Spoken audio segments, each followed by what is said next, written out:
Welcome into our webinar today, where we're going to be talking about when we teach voicing to students and how we should go about doing that.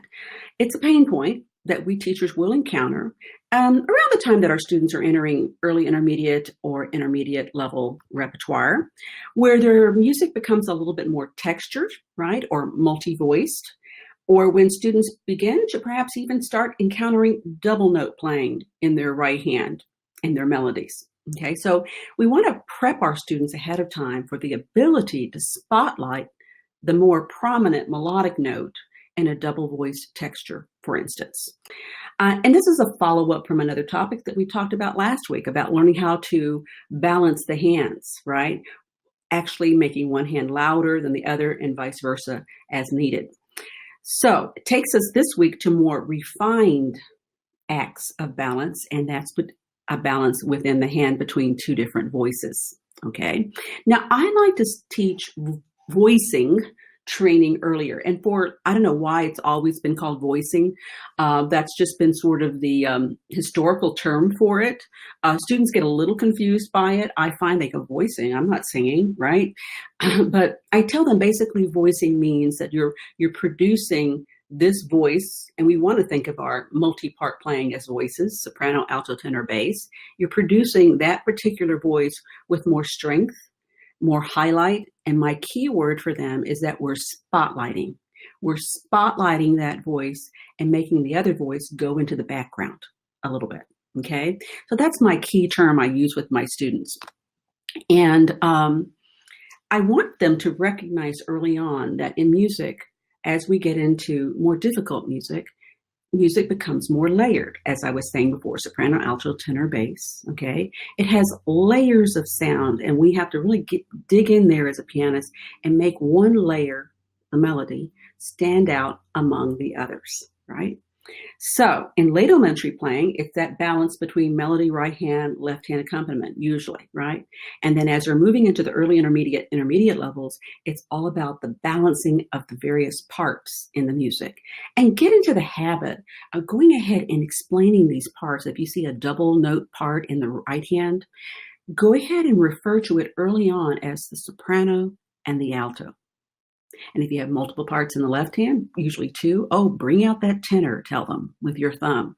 And let's make sure that bass note really sings out. And of course, when you have multi-part playing, part writing is what it's called. You always are focusing on making the soprano, which usually has a melody.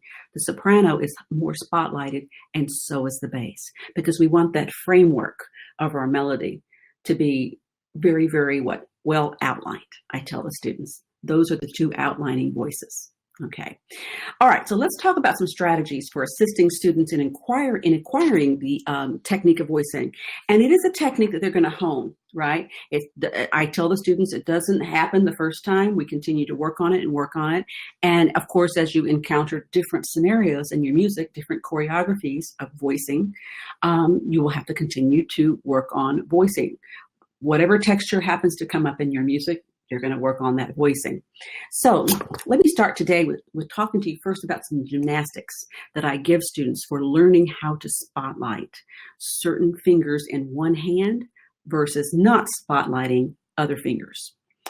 So I give them, these are little gymnastics I give my students that are not part of their music. It's not an excerpt from a score. Okay, so let me show you a few steps here. We want to start with spotlighting.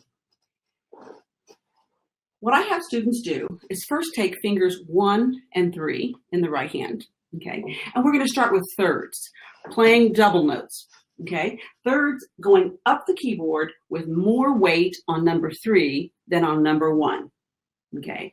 Here we go. And what I tell them in terms of more weight, I tell them when you strike your double note third, I'd like you to do a subtle swing, quick drop toward the third finger away from the thumb. And I'll demonstrate right here.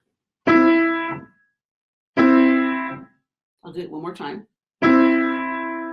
Like that. And they may go forward into the keyboard a little bit as they lunge forward on the third finger. So here we go. We're going to take spotlighting 3, going up the keyboard with that swing towards 3.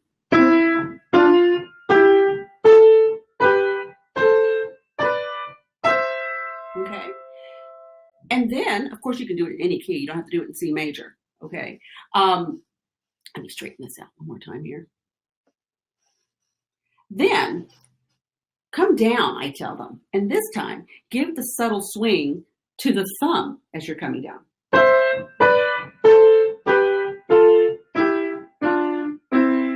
Which is a lot easier to focus on that thumb because we got a big fat finger there, right? Okay, so I give them that nice spotlighting technique with that drop towards a particular finger, going up, going down. And then alternate. Try 2 and 4 instead. And then coming down.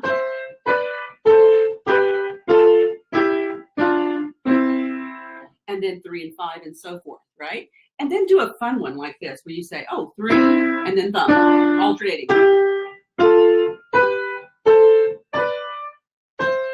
Right? I think that's a lot of fun when you alternate voicing 3, 1, 3, 1, back and forth. So that's a nice gymnastic to get them started on voicing double notes, in particular thirds. And of course, you could take this and advance it to